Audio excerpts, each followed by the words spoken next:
네, 안녕하십니까. 4차 산업혁명위원회 위원장을 맡고 있는 윤석로입니다. 인사 먼저 드리겠습니다.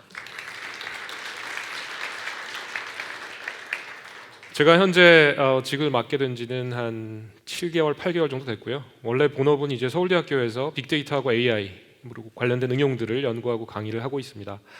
오늘 제가 준비한 내용이 이제 이 행사 전체의 주제하고 잘 맞는 것 같습니다. 그래서 아마 초청해 주신 것 같고요. 초청해 주셔서 대단히 감사드립니다. 오늘 말씀드릴 주제는 포스트 코로나 시대의 4차 산업혁명이라는 내용이 되겠습니다. 그래서 4차니까 그 전에 1차, 2차, 3차가 있었겠죠. 그래서 이제 흔히들 혼동하시는 게 1차 산업, 2차 산업, 3차 산업 이렇게 혼동하시는데 이제 그것은 산업의 분류이고 그것보다는 시간적인 순서로 1차, 2차, 3차 그리고 4차를 생각하시면 되겠습니다. 2차 산업혁명은 약 150년 전에 시작이 됐고요. 가장 특징적인 이벤트가 잘 아시는 증기기관입니다. 그래서 모빌리티의 혁신이라고 볼 수 있었고요. 그리고 시간이 좀 지나서 이제 2차 산업혁명이 시작이 됐습니다. 전기에너지 기반의 대량 생산 혁명이었고요. 오늘날 우리가 이제 영위하는 많은 그런 제품들 그리고 굉장히 가격 경쟁력 있는 그런 상품들을 접할 수 있는 계기가 된 혁명이라고 볼 수 있겠습니다. 그리고 다들 이제 너무 잘 아실 텐데 3차 산업혁명이 왔습니다. 컴퓨터하고 인터넷으로 대표되는 지식정보혁명이고요. 최근까지도 사실은 우리가 3차 산업혁명이라는 말을 많이 사용을 했습니다. 그리고 나서 이제 21세기 초반에 4차 산업혁명이라는 말이 생겨난 걸로 생각을 하고요. 지금 문재인 정부 들어서면서 이제 4차 산업혁명위원회라는 것이 결성이 될 만큼 사회적, 경제적 그리고 여러 가지 측면에서 관심이 집중되지 않았나 싶습니다. 그래서 이 차트에 보면 아시겠지만 이제 1차에서 4차로 갈 때 약간의 특징이 있습니다. 1차가 조금 화살표가 길고요. 2차가 조금 짧고 3차는 조금 더 짧고 4차는 굉장히 짧게 표현이 되어 있습니다. 그래서 5차 산업혁명도 당연히 나오겠죠. 반면에 화살표의 두께를 보시면 이제 어떤 그 사회적인 파급력이나 임팩트, 영향력 이런 거를 이제 나타낸다라고 생각하시면 되는데 이제 결국은 4차 산업혁명의 파급력이나 이런 것은 이제 기존에 있었던 혁명들보다 훨씬 크다라고 알려져 있습니다. 그래서 다양한 분야의 4차 산업혁명을 적용할 수 있겠죠. 하지만 이제 지금 모든 것에 우리가 다 노력을 경주할 수는 없기 때문에 인공지능이나 빅데이터에 기반한 어떤 그런 지능혁명에 우리는 조금 더 집중하기로 그렇게 결정을 했습니다. 그래서 한국은 여러 가지 면에서 강점이 있는 ICT 기반의 4차 산업혁명, 지능화혁명에 집중할 예정이고요. 이쪽에 표에 보시면 아시겠지만 이제 지능이라고 하면 AI를 의미하는 어떤 그런 지능 정보 기술 그리고 정보라고 하면 빅데이터나 IoT, 클라우드와 같은 그런 인프라 기술 그리고 데이터가 됩니다. 그래서 이 둘이 융합돼서 결국은 이제 여러 가지 4차 산업혁명의 중요한 요소들이 있겠지만 초지능 그리고 초연결성 이 두 가지가 가장 중요한 요소라고 생각을 합니다. 사람이 이제 생각하는 어떤 그 동물이다라고 생각을 하실 수 있는데 마찬가지로 이제 사람이 생각할 수 있고 지능을 이제 발휘해서 여러 가지 활동을 하는데 그런 모든 곳에 사용될 수 있을 만큼 범위가 크다라고 볼 수 있겠습니다. 그래서 당연히 여러 나라에서 많은 노력을 기울이고 있습니다. 미국의 경우에 실리콘밸리에 여러 가지 글로벌 IT 기업들이 있고요. 페이스북이나 아마존, 넷플릭스, 구글 이런 기업들에서 여러 가지 혁신을 이끌고 있고요. 그리고 일본이나 독일처럼 제조업이 강한 그런 나라들도 제조업에 접목해서 제조업의 경쟁력을 강화시키기 위한 여러 가지 노력을 경주하고 있습니다. 예를 들면 일본의 소사이어티 5.0 그리고 독일의 산업 4.0 이런 것들이 예가 될 수 있겠고요. 그리고 어떻게 보면 가장 두려움의 대상이 될 수 있는 그런 여러 가지 기술 그리고 여러 가지 시장 그런 경쟁력을 갖추고 있는 나라가 이제 중국이 됩니다. 아주 큰 자본 그리고 거대한 시장 그리고 여러 가지 기업의 유리한 리더십 이런 것들을 발휘해서 인공지능 분야에서 미국과 더불어서 양강으로 꼽히고 있습니다. 그리고 최근에 이제 우리가 코로나라고 하는 전대미문의 어떤 그런 사건 아마도 우리가 태어나기 훨씬 이전에 흑사병이나 이런 것들이 있었을 텐데 우리 살아생전에는 어떻게 보면 처음 보는 그런 대규모 역병이라고 볼 수 있겠습니다. 그래서 올해 초부터 시작이 됐고 우리 일상에 여러 가지 측면에 영향을 주고 있습니다.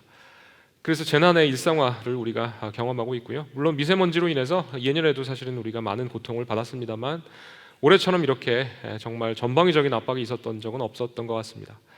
그리고 무엇보다 이제 언택트 문화, 소위 말하는 이제 비대면 문화의 확산이 이어졌고요.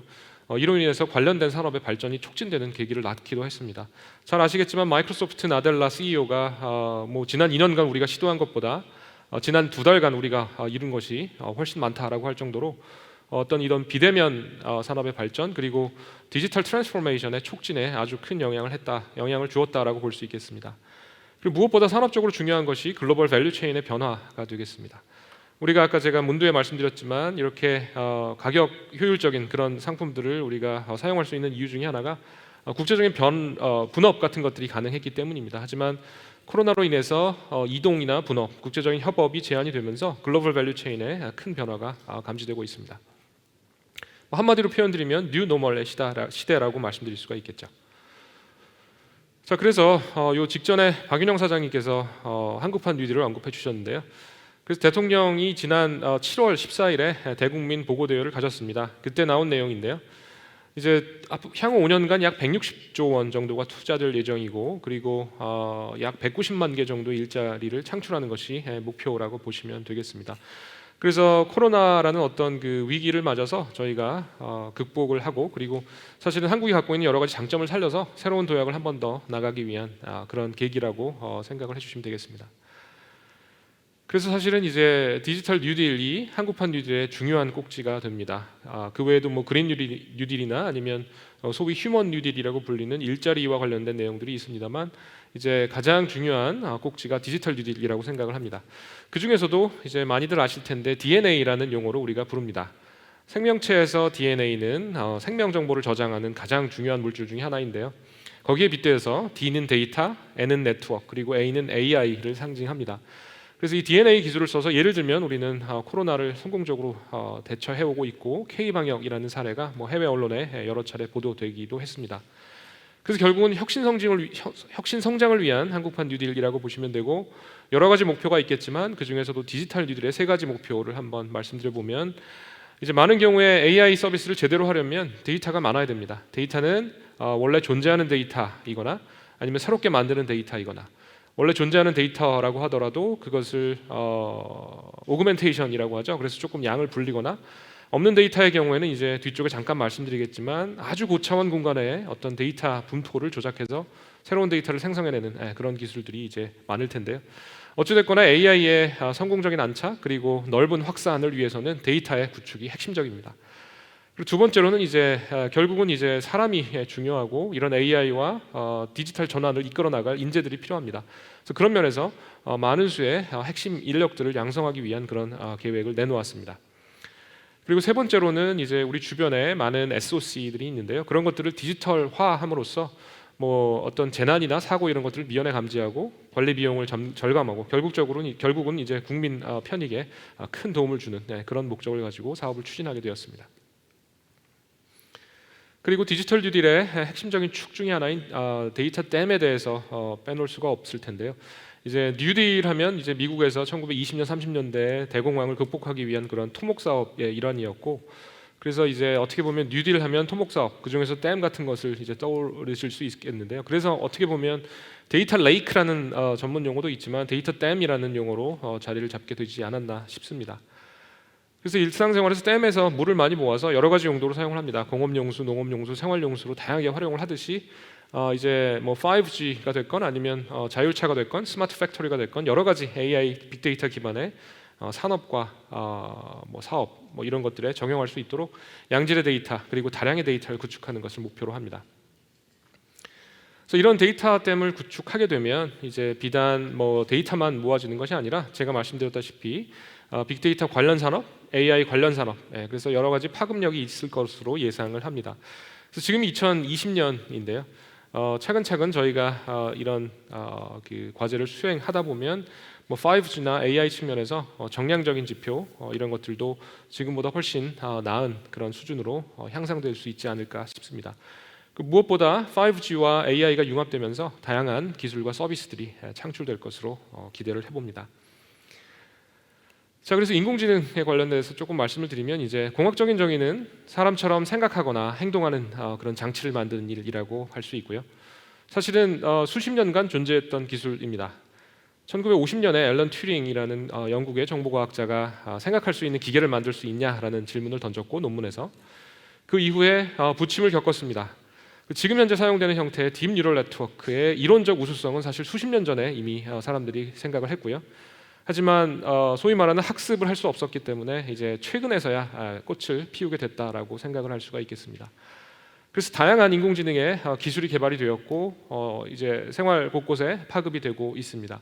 한 가지 사례를 가지고 왔는데요. 뒤쪽에 조금 더 있지만 이 슬라이드에서 제가 말씀드리고 싶은 포인트는 최근에 데이터 3법이 이제 개정돼서 발효가 됐습니다. 지난 8월의 일이었고요. 핵심적인 내용은 가명 정보, 데이터를 가명 정보화해서 그것들을 결합함으로써 새로운 서비스를 이제 만들 수 있게 하는 그런 어떤 그 의미 있는 일이었습니다. 그럼 결국은 이제 뭐 홍길동이라는 가명을 이용해서 정보를 결합하는 것도 의미가 있을 수 있겠지만, 여기서 제가 보여드리는 사례는 예를 들면 여기에 뭐 미국 배우 키아누 리브스의 사진이 있는데 그 사람의 특징은 살리면서 그 사람의 아이덴티티는 빼버린 그런 얼굴의 생성 사례가 됩니다.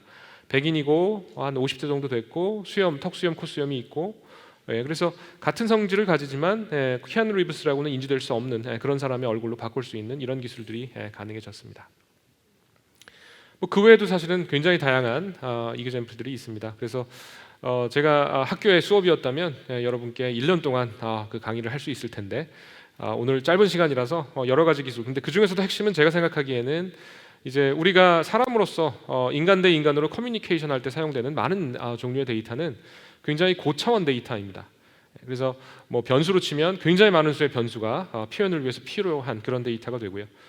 그래서 전통적인 이제 학문에서는 그런 고차원 데이터를 제대로 이해하는데 한계가 있었습니다. 하지만 딥러닝을 기반으로 해서 우리가 고차원, 아주 고차원, 예를 들면 영상이나 아니면 텍스트와 같은 아주 고차원 데이터를 비교적 자유롭게 다룰 수 있게 되면서 여러 가지 혁신적인 일들이 나오고 있다라고 보시면 되겠습니다. 사회적인 우려도 있죠. 가짜 뉴스 이런 것들을 이제 만들 때도 이런 기술들이 뭐 사용되면 안 되겠지만 그런 단점들이 있는 것도 사실입니다. 그래서 뭐 컴퓨터 비전 쪽, 영상과 관련된 시각지능 쪽이 가장 먼저 치고 나온 분야이고요. 최근에는 이제 그 음성이나 이런 언어지능 쪽도 혁혁한 성과를 내고 있습니다. 예를 들면 일론 머스크가 세운 오픈 AI라고 하는 비영리 AI 연구기관이 있는데 거기서 이제 최근에 GPT-3라고 하는 그런 그 자연어 처리 인공지능 기술을 만들었고요. 사실에 근거한 질의응답은 물론이고 신은 있느냐, 뭐 거짓말 해봐라 이런 그 형이상학적일 수 있는 그런 질문도 답을 하는 그런 수준에 이르렀다라고 알려져 있습니다. 그리고 일상생활에 밀접한 이제 어떻게 보면 인공지능 비서나 이런 그 응용의 핵심적인 음성 합성도 인공지능과 접목이 되면서 전무후무한 그런 성능을 내게 되었습니다. 그 외에도 최근에 이제 코로나로 인해서 보건의료 쪽에 인공지능을 접목하는 그런 시도들에 대한 관심이 높아지고 있는데요. 바이오도 결국은 이제 어떻게 보면 사람들이 실험을 하는데 그 탐색 공간의 크기가 굉장히 큽니다. 조합이 많고 우리가 찾아야 될 공간이 크기 때문에 그래서 AI를 이용해서 아주 방대한 양의 탐색 공간을 줄이는데 큰 도움을 줄 수 있습니다. 그래서 신약을 개발하거나 아니면 기존에 개발되어 있던 그런 신약을 소위 말하는 리퍼퍼싱해서 빠르게 코로나 치료제를 찾는데 많은 도움을 주었다라고 알려져 있습니다. 그래서 오른쪽에 보여진 것이 아까 제가 보여드렸던 그 사람의 얼굴을 만들어내는 그런 생성 모델이라는 기술인데 그걸 이용해서 새로운 신약 후보나 새로운 물질에 대한 가능성을 탐색할 수 있는 길이 열렸다라고 볼 수 있겠습니다. 자, 그래서 공학적인 AI 코어 기술은 이제 어느 정도 수준에 올라왔고 앞으로도 갈 길은 멉니다. 사람처럼 이제 그렇게 행동하는 지능을 만들긴 사실 아직도 멀었습니다. 하지만 더 큰 시장이 이제 기다리고 있고 그것이 제 생각에는 응용이라고 봅니다. 그래서 AI가 제2의 전기다라고 얘기를 하죠. electricity라고 이야기를 하는데 그 이유는 전기를 생산하는 게 불안정했을 때는 전기를 생산하는 기술에 집중을 당연히 했겠죠. 그래서 현재 우리가 굉장히 안정적으로 전기를 공급받을 수 있고 그 전기를 이용해서 매우 많은 일을 할 수 있습니다. 사실 우리가 느끼지 못하지만 전기가 만약에 정전이 된다라고 하면 아주 큰 불편을 이제 느끼는 것이 좋은 사례가 됩니다. 마찬가지로 AI 자체로도 매우 중요합니다. 전기를 만드는 것이 중요하듯이 AI 기술 자체도 중요하고요. 하지만 그것보다 더 큰 그런 시장이나 더 큰 잠재력, 가능성은 응용 분야에 있다라고 합니다. 그래서 소위 말하는 AI 플러스 X라고 하는 그런 용어로 설명이 될 수 있고요. 그래서 그 X에 해당하는 영역들이 이제 날로 증가하고 있습니다. 그래서 한국에 이제 어떻게 보면 AI를 알린 알파고와 이세돌 구단의 대국이 있었고 그 이후에 사실은 이제 다양한 분야로 파급이 되고 있습니다. 그래서 어느 분야가 한국이 유리하냐라는 질문을 많이 받습니다. 한국이 전통적으로 강했던 제조업 그리고 ICT 분야 그리고 반도체와 같은 그런 응용에 AI를 접목함으로써 우리가 많은 그 성과를 창출할 수 있을 것으로 예상을 하고요. 그 외에도 다양한 종류의 소프트웨어, 다양한 종류의 산업, 다양한 종류의 서비스에 AI가 접목됨으로써 효율을 올리고 그리고 이제 없어지는 일자리를 대체하는 새로운 일자리를 만드는 그런 역할도 하리라고 생각을 합니다. 그리고 예를 들면 이제 디지털 헬스케어 분야가 굉장히 국민들에게 중요한 분야라고 저는 생각을 합니다. 코로나로 인해서 여러 가지 방역과 관련된 이슈들이 있었고요. 그리고 우리의 몸 굉장히 소중합니다. 건강하게 편하게 그렇게 살다가 가야 되는 그런 상황인데 우리가 자동차나 컴퓨터에 대한 정보는 속속들이 알고 있습니다. 우리의 금융 정보도 속속들이 알고 있습니다. 근데 그럼에도 불구하고 가장 중요한 우리 몸에 대한 정보는 우리가 놓치고 있는 경우가 대부분이고요. 그래서 뭐 마이데이터의 어떤 일환이라고 볼 수도 있는데 나의 몸과 관련된 정보를 내가 모아서 그것을 활용할 수 있도록 하는 그런 목적을 가지고 여러 가지 사업들을 계획하고 있습니다. 유전치 분석, 뭐 비대면 진료, 그리고 ICT 기반의 어떤 정밀 의료 이런 것들이 사례가 될 수 있겠습니다. 그리고 코로나를 진단함에 있어서 AI 기술을 사용을 해봤는데 저희 연구실에서도 특정 분야에 대해서는 정말 사람을 능가하는 그런 성능을 보입니다. 그래서 바이오메디컬 쪽에 많은 응용이 있을 수 있고요. 이런 것들을 AI와 접목하고 빅데이터를 기반해서 새로운 부가가치를 창출할 수 있고 건강에 조금 더 도움을 줄 수 있는 방향으로 전개될 수 있다라고 생각을 합니다. 그래서 한국은 아까도 말씀드렸다시피 메모리 반도체 분야 세계 1위고요. 그리고 다양한 산업이 굉장히 발달해 있습니다. 또 한 축으로는 ICT 인프라가 사실은 뭐 KT와 같은 통신사의 노력으로 그리고 정부의 노력으로 굉장히 높은 수준에 올라와 있습니다. 오늘 아침에도 이제 뉴스에서 봤는데 이제 한국의 어떻게 보면 인터넷 무선 인터넷 속도가 세계 최고다 뭐 이런 보도도 있었습니다. 그래서 이런 탄탄한 산업 기반과 세계 최고 수준의 ICT 인프라가 결합이 된다면 이제 인공지능이나 4차 산업혁명 시대에도 우리나라가 경쟁력을 유지할 수 있고 새로운 동력을 찾을 수 있다라고 기대를 해봅니다. 저희 4차 산업혁명위원회에 대한 소개를 잠깐 하고 마무리를 하도록 하겠습니다. 저희는 이제 여러 부처와 같이 협력을 해서 정책들을 심의 조정하고 그리고 조언하고 새로운 정책을 발굴하고 이런 역할을 합니다. 주무부서는 과학기술정보통신부가 되고요.